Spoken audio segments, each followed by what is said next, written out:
अभी हाल ही में डंकी का मामला आपके सामने आया। जिस तरीके से अमेरिका से लोग भारत जो भेजे जा रहे हैं, जो इलीगल तरीके से गए थे, इस समय सबसे बड़ा इशू है। इसी के साथ अभी हाल ही में कनाडा के साथ भी जो कन्फ्लिक्ट सामने देखने को मिले और बहुत गिनती में ऐसी भी खबरें सामने निकल गई थी कि कनाडा में भी वो हालात या उस तरीके की नौकरियां अब नहीं रही हैं जैसे पहले होते थे। हालात जो हैं लगातार विदेशों में बदलते जा रहे हैं। बहुत गिनती लोग इंडिया छोड़ के विदेशों में जाते हैं कि उनको अच्छी नौकरी, अच्छी रोज़गार मिलेगा। वहाँ के हालात कैसे हैं?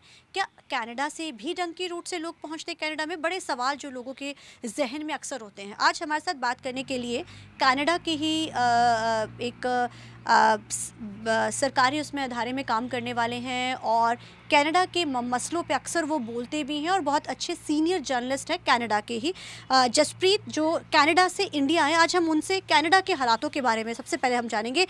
Jasprit, welcome to the TV9। Thank you common, thank you for having मी।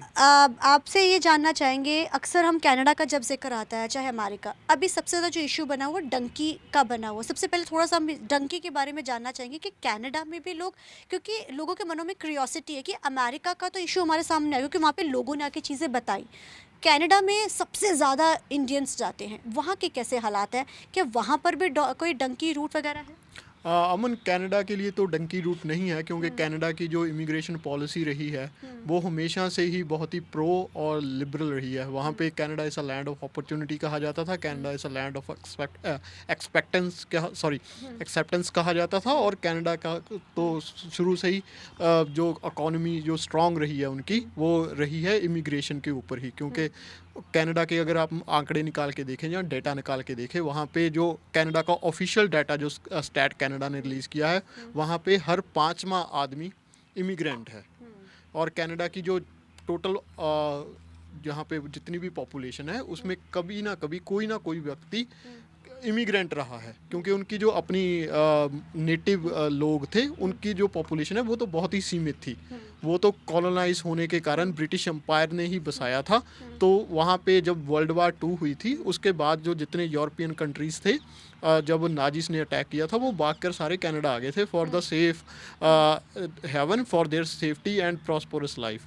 तो कनाडा में तो कभी भी डंकी रूट का इस्तेमाल नहीं हुआ। हाँ, कुछ इंडियंस ने बहुत साल पहले, जैसे जहाँ पे पंजाब में काला दौर आया था 80s में, तब डंकी रूट का इस्तेमाल किया था। तब वो जाते थे, जहाँ से जाते थे किसी भी यूरोपियन कंट्री, चाहे यूरोपियन कंट्री हो, जहाँ रशिया के थ्रू, फिर वो जाते थे लैटिन अमेरिका में, यानी कि साउथ अमेरिका में। उससे वो वहाँ से जाते थे अमेरिका से फिर वो कनाडा जाते थे। पर अब कुछ हाल ही के सालों में, जैसे ट्रूडो गवर्नमेंट थी, वो बहुत ही ज़्यादा इमिग्रेंट्स ले रही थी। तो वहाँ उस सिलसिले में हमारे काफ़ी इंडियन इंटरनेशनल स्टूडेंट्स गए, उनके आगे स्पाउसेस भी गए, उनके पेरेंट्स भी गए। तो कनाडा में तो डंकी की इतनी प्रॉब्लम नहीं है। आपने जैसे जिक्र किया जसप्रीत की, इमिग्रेंट्स जो जाते हैं वहाँ की इकनॉमिक भी बहुत अच्छी होती है। इकनॉमिकली ज़ाहिर है स्टेट आगे जो बढ़ती है वो चीज़ें बढ़ती हैं। अमेरिका में भी बहुत सारे इंडियंस हैं, लेकिन सबसे ज़्यादा कनाडा में है। वहाँ की इकनॉमिक्स को या वहाँ के चीज़ों को आगे ले जाने में इंडियंस का कितना रोल अक्सर जो देखने को मिला है, क्योंकि सबसे ज़्यादा जो इंडियंस वहाँ पर। अमन, जैसे मैंने पहले बताया कि कनाडा में आपको कोई भी काम आता है, आपको कोई भी स्किल आती है, जहाँ आपके पास कोई भी हुनर है, कनाडा में उसकी वैल्यू की जाती थी। अगर आप यहाँ से भी कोई एजुकेशन लेकर जाते हो, जहाँ आपके पास भी कोई ऑफिशियल स्किल है, जहाँ डिग्री है, वो कनाडा में आप कन्वर्ट करवा सकते थे ईजीली।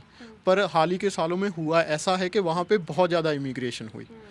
उससे जो चीज़ें हैं अब क्राइसिस में तब्दील होने लग गई। जहाँ जैसे कि हाउसिंग क्राइसिस होगा, लोगों के पास रहने के लिए घर नहीं थे। उसके बाद इकोनॉमिकली क्राइसिस हो गया, इन्फ्लेशन ज़्यादा हो गई। इन्फ्लेशन ज़्यादा हुई तो नौकरियाँ कम हो गई, नौकरियाँ नहीं बची। तो अब उन्होंने भी इमिग्रेशन के ऊपर कैप लगा दिया है कि मान लो कि उन्होंने भी जैसे जहाँ से पहले 100 स्टूडेंट जाते थे, और वहाँ पे भी उन्होंने 100 की बजाय 40 कर दिए हैं। मतलब इमिग्रेशन के नंबर्स कट कर दिए हैं। ऐसा नहीं किया कि बंद कर दिए हैं, कट कर दिए हैं। उस हिसाब से वहाँ पे कॉलेजेस भी कम हो रहे हैं, कॉलेज भी बंद हो रहे हैं क्योंकि अब स्टूडेंट नहीं आ रहे, वीज़ा भी कम इशू हो रहे हैं। और वहाँ पे क्योंकि अब जॉब्स ही नहीं रही हैं, तो लोगों ने जाना खुद ही से कम कर दिया है। आपने जॉब्स का जिक्र किया जसप्रीत, हमने भी बहुत सारी खबरें पीछे देखी कि बहुत सारे जो स्टूडेंट्स हैं वो अब इंडिया वापस आ रहे हैं, जॉब्स नहीं रही हैं, जॉब्स का रिसेशन है। वहाँ पे जो स्टूडेंट्स इंडियन हैं वो भी प्रोटेस्ट करते नजर, और अक्सर आपने वो प्रोटेस्ट कवर भी किए हैं अपने चैनल के लिए। तो जो ये जॉब रिसेशन वहाँ पर आया, जो ये दौर, ये सिर्फ बात है कि एक्चुअल स्थिति इस समय समय कनाडा की क्या है, वहाँ पे जॉब्स नहीं रही हैं। और जैसे पहले क्या होता था, अब पंजाब का अगर कोई भी हिस्सा देख लें, हर घर में से एक बच्चा कहता है असी कनेडा चले। ये आम जो एक टैगलाइन बन गई थी, असी कनेडा चले।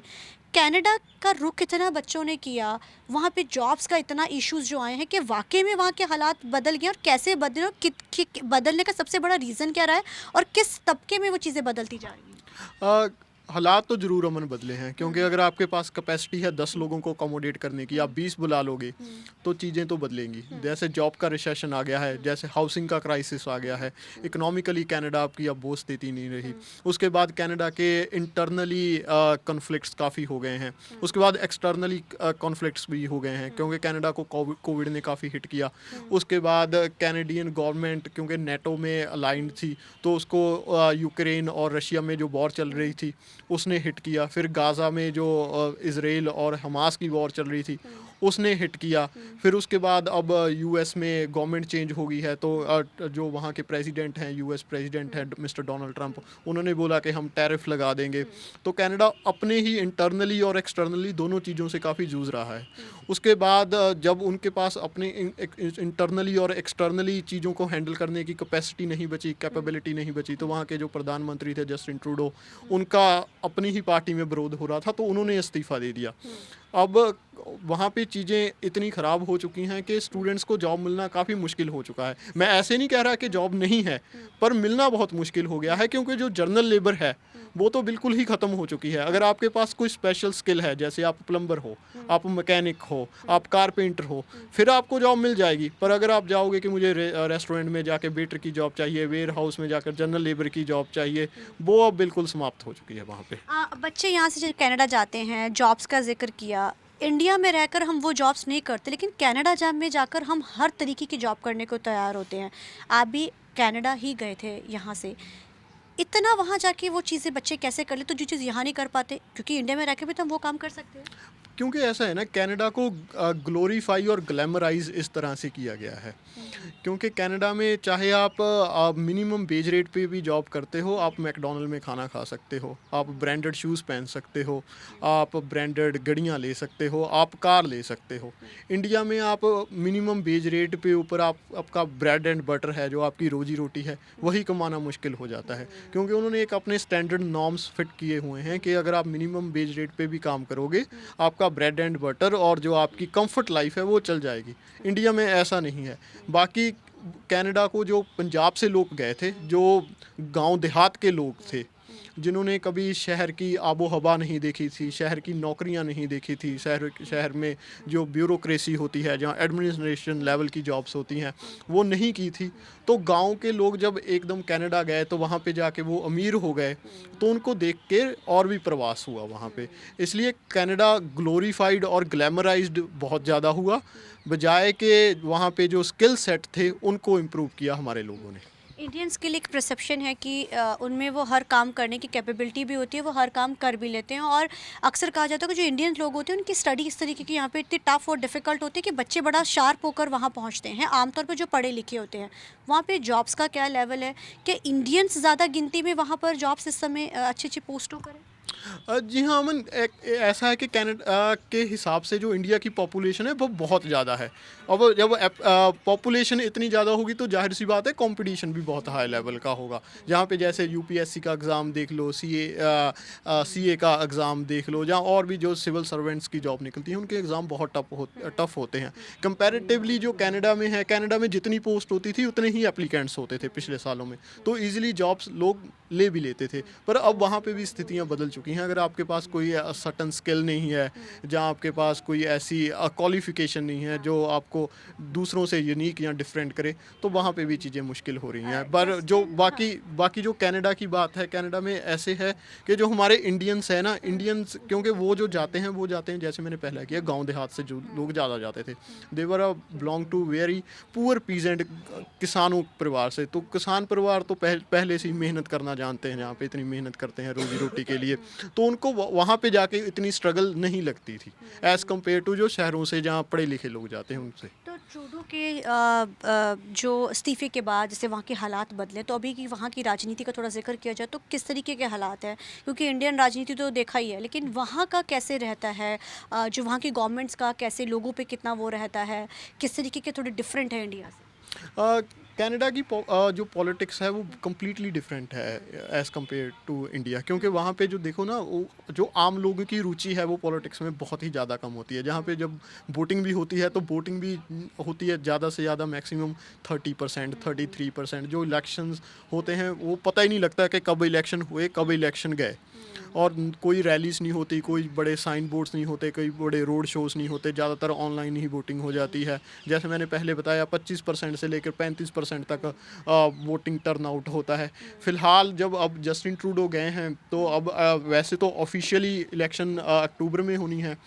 अगर दोबारा जब मार्च के एंड में हाउस ऑफ कॉमन रिज्यूम होगा तो फिर जगमीत सिंह वो बहुत इम्पॉर्टेंट रोल प्ले करेंगे। अगर तो जगमीत सिंह लिबरल सरकार को समर्थन दे रहे हैं और देते रहेंगे तो फिर लिबरल अपना लीडर चुन लेगा 9 मार्च को आने वाले दिन।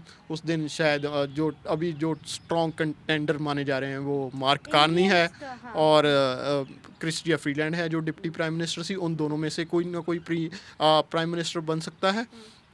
और नहीं तो फिर अक्टूबर में जो ऑफिशियल इलेक्शंस होंगे उसमें लिबरल्स वर्सेस सबसे ज़्यादा जो है वो अपोजिशन के लीडर जो कंजर्वेटिव पार्टी से आते हैं पियर पॉलिवर, उनमें अहम टक्कर रहेगी।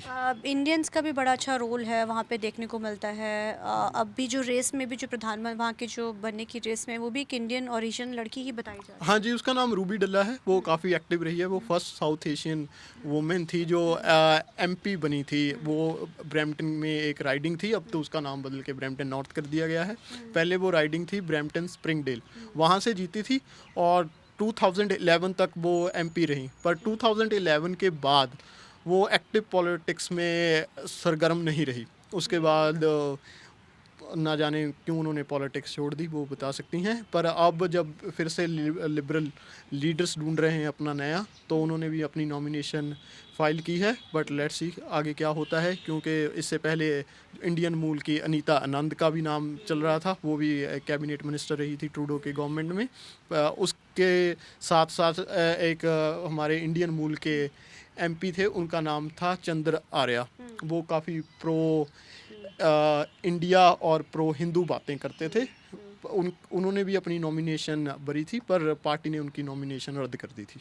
थैंक यू सो मच हमारे जसप्रीत बात करने के लिए, जिन्होंने कनाडा के हालात वहाँ की राजनीति के बारे में बड़ी बारीकी से बताया।